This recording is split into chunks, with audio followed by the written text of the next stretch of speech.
হবে। দেবাশিস বাবু, প্রশ্ন করব, এই রাজ্যে রাজনৈতিক হিংসা অরাজনৈতিক হিংসা, একটা যেমন স্যুপ একটা যেমন স্যালাড, দুটো একসাথে, মানে দুটোই মিলের মধ্যে থাকতেই হবে, নিয়ম হয়ে গেছে, একটা রুটিন হয়ে গেছে, ভোট হলে হিংসা হতেই হবে, আর না হলে যেন ভোটটা ঠিক কমপ্লিট হলো না। দেখুন কিশোরয়, একটা খুব ক্লিশে হয়ে যাওয়া কথা দিয়ে শুরু করছি, সেটা হচ্ছে যদি সরকার চায় এবং পুলিশ প্রশাসন চায় তাহলে কোনো হিংসা কেন, কোনো চুরি অবধি ঘটতে পারবে না, মানে কিছুই হবে না।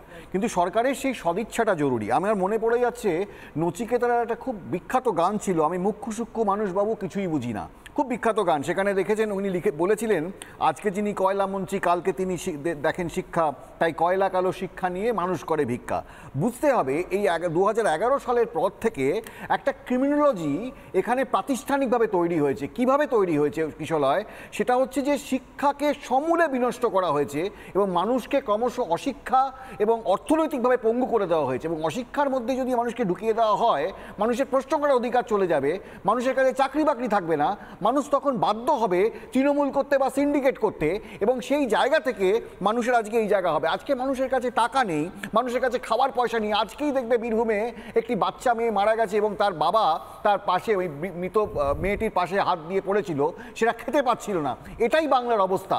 এবং আজকে যেটা আমরা দেখতে পাচ্ছি যে এই যে ক্রিমিনোলজি প্রতিষ্ঠা করেছে এবং যে সিন্ডিকেটের রাজ চলছে, তার ফলেই কিন্তু এটা, মানে আজকে মানুষের কাছে যখন শিক্ষা নেই, মানুষের কাছে একটাই চাহিদা, আমাকে যে কোনো মূল্যে ওই পল্টুদা, ধনুদা, মন্টুদার সাগরেদ হতে হবে। তাহলে পল্টুদা মনুদারা যেভাবে উন্নতি করেছে, অর্থনীতি করেছে বিনা পড়াশুনো না জেনে, আমিও তাদের মতো দাদা দাদা করলে কিছু আমাদের ভাগ্যে জুটবে, হয়তো একটা বরাত জুটে যাবে, সেটা দিয়ে আমাদের চলবে। তাই সকালবেলা পল্টুদার সঙ্গে বিকালবেলায় বোম মারতে হবে, এটাই আজকে রাজনীতি।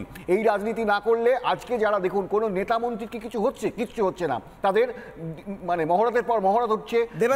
পুলিশ মন্ত্রী দায়ী কিনা আমি তো বললাম, এটা তো দায়িত্ব আছে, এটা আমি বলছি না, সমীরদা বলেই দিয়েছে পুরো দায়িত্ব পুলিশ প্রশাসনের। যেটা সমীরদা বলেনি তাহলে হচ্ছে পুলিশের যিনি মাথায় বসে আছেন, মুখ্যমন্ত্রীর পদত্যাগ উনি চাননি, হয়তো উনি চাইতে পারছেন না, কারণ উনি সেই দলকে বিলং করছেন। কিন্তু আজকে আপনারা দম জুড়ে কিভাবে দমকলে বোমা দিয়ে কতজনের মৃত্যু হয়েছে জানেন? একটু শেষ করতে, আপনারা হচ্ছে নেতাই নন্দীগ্রাম সিঙ্গুর সব বাজে। আমি বলছি সিপিএম বাজে করেছে, তাই জন্য কি তৃণমূল লাইসেন্স পেয়েছে এটা করবার? তাই জন্য কি তৃণমূল লাইসেন্স পেয়েছে? মানে আজকে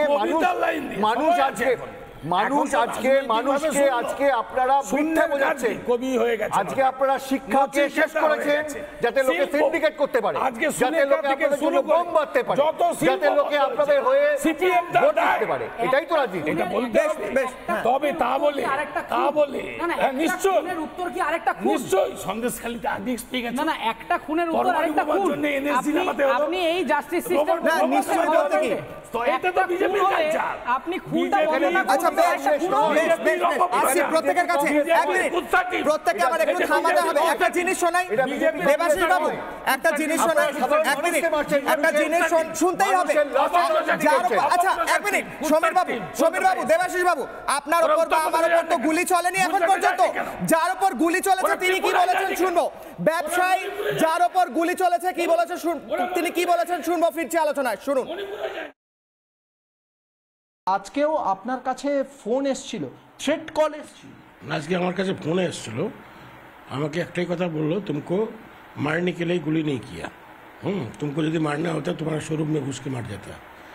আমি তখন বললাম, তুই তাহলে 8 রাউন্ড গুলি করার কি দরকার ছিল?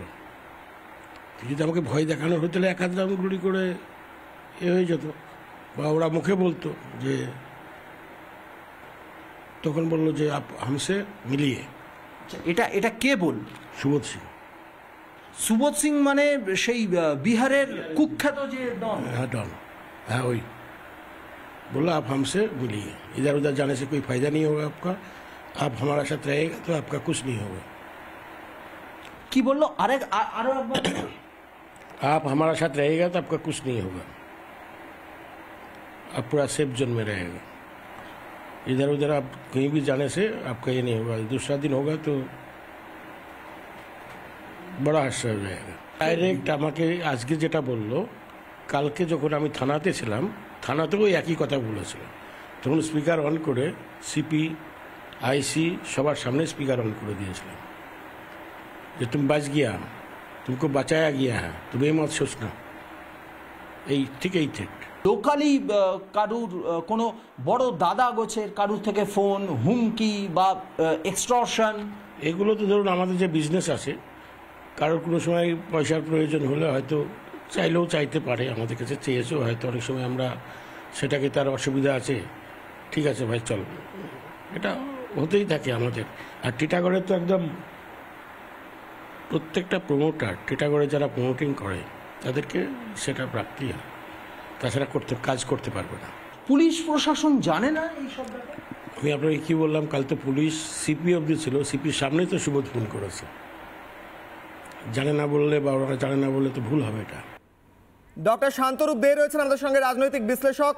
শান্তরূপ, বাড়ি থেকে বেরোলে গাড়ি নিয়ে বা হেঁটে কেউ গুলি করে দিয়ে চলে গেল, কেউ লাঠি মেরে দিয়ে চলে গেল, এরকম পরিস্থিতি আমার তো রীতিমতো ভয় করছে রাস্তায় নামতে। রাজনীতি করি বা না করি, তোমার ভয় লাগছে?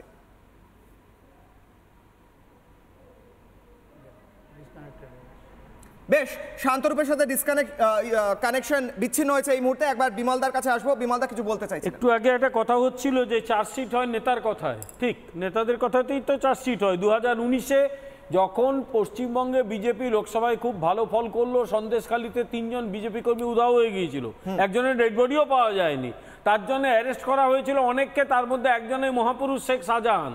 শেখ শাহজাহানকে শুধু ছেড়ে দেওয়া হয়নি, চার্জশিট থেকে নামটা বাদ চলে গিয়েছিল। তার জন্য কোত্থেকে ফোনটা গিয়েছিল? শেখ শাহজাহান সমাজসেবী, তাকে বাদ দিতে হবে। অনেক উঁচু থেকে খুব নিচু নিচু নেতারা এসব ক্ষেত্রে হস্তক্ষেপ করে না, সে খবরগুলো এদের কাছে পৌঁছয় না, কারণ এদের দায় আছে তৃণমূলকে সমর্থন করতে হবে।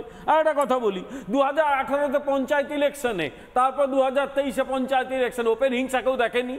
যে যারা বোমা হাতে এতে দৌড়ে বেড়াচ্ছে, মুখ দেখা যাচ্ছে, তাদের বিরুদ্ধে একটা অ্যাকশন নেওয়া হয়েছে। একটা মিনিট, আমি একটা মিনিট জিজ্ঞেস করছি, বিজেপি সাধু, আরে চোরের অপরকে সাধু বলে জিজ্ঞেস করে, একদম চোর, ক্রিমিনাল, চিটিংবাজ, তারা অপরের ক্রিডেনশিয়াল নিয়ে প্রশ্ন করে। আমি একটা প্রশ্ন করছি, এই সব লজিক গুলো দিতে আসে এরা, এই লজিক দিতে আসে। আমি একটা কথা বলি, আমি আজকে বলছি, আস্তে আস্তে পুলিশের গাড়ি 2018 সালে আমার একটা ছবি এখনো মনে আছে,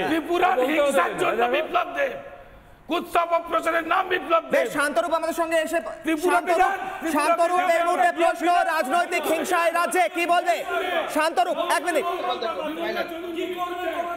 শান্তরূপ বলো। শোনা যাচ্ছে? হ্যাঁ বলো। বলছি, দেখুন আমাদের বর্তমানে পরিস্থিতি হয়ে গেছে যে প্রশাসন হয়ে গেছে for the criminal by the criminal. মানে এতক্ষণ ধরে বারবার আমরা প্রতিবেদনে বারবার তুমি যেটা বলে আসছো যে আপলিটিক্যাল প্রবলেম, নন পলিটিক্যাল ভায়োলেন্স, একটাও আপলিটিক্যাল বা নন পলিটিক্যাল ভায়োলেন্স না। বেশ, বারবার ডিসকানেক্ট হয়ে যাচ্ছে, সমস্যা হচ্ছে কানেকশনে। এই মুহূর্তে দাঁড়িয়ে দুটো ছবি দেখাচ্ছিলাম। একটা ছবিতে দেখা যাচ্ছে যারা ফ্যাক্ট ফাইন্ডিং টিম তারাও এসে পৌঁছেছেন এবং তারা কথা বলছেন ঘর ছাড়াদের সঙ্গে। আমি আলোচনা একদম শেষ পর্যায়ে একটা লাইন, হ্যাঁ, ত্রিপুরার লোকজন শান্তিপ্রিয়, ওই জন্য তৃণমূলকে দূর করে দিয়েছে। ত্রিপুরাতে গিয়ে সব কেটে